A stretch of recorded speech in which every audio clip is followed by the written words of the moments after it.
I don't know if I buy the whole.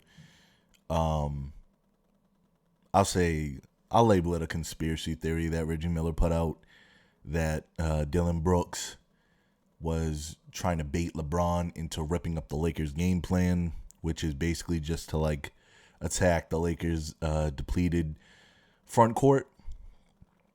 Um, but I do love the way that LeBron James responded and the Lakers responded really to their loss and to Dylan Brooks's quote unquote criticisms of LeBron. They came out and they just really thrashed the Grizzlies in the first quarter, and I mean the Grizzlies never really recovered mentally or lead wise from that. Um, LeBron James, if you do want to buy into the whole Dylan Brooks is trying to get LeBron James to rip up the game plan theory, LeBron James had himself a good game. He still had 25, 9, and 4, I believe, or 29, 5, and 9, or something like that on 50% shooting. So he still had a good game plan. He didn't go get 40 on Dylan Brooks, but, you know, you don't really have to if you're LeBron James. You know, like you probably don't care too much about what Dylan Brooks is saying. If you're LeBron James, you've got much bigger fish to fry.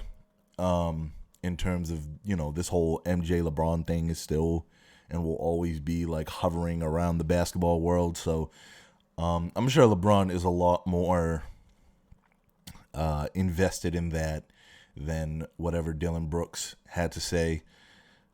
He did come out and put eight up early. He put, what was it, like 8-4 and something in the first quarter. So, I mean, you know, he let it be known, like, I could if I wanted to. Like, I could get 40 on you if I wanted to, but that's not winning basketball. That's not in the game plan. I don't really care, you know, about you. I don't really care what you say about me. Like, we're in two different stratospheres in terms of, you know, like, talent, relevance.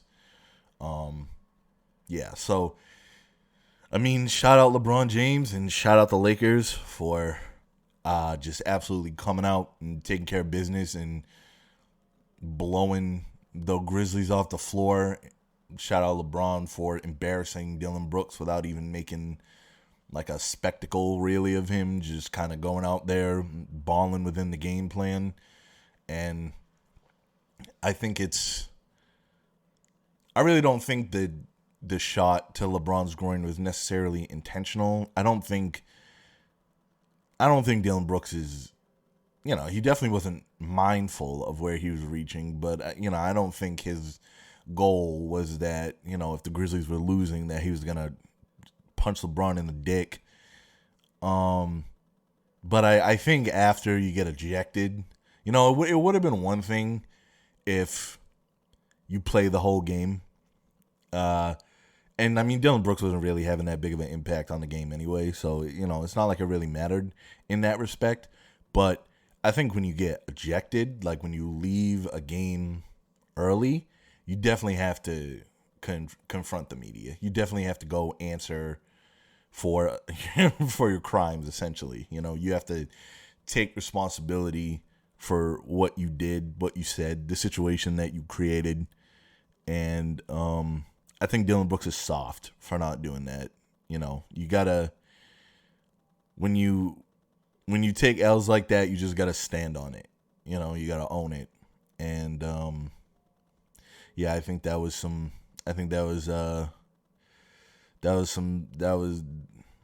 sucker stuff by Dylan Brooks.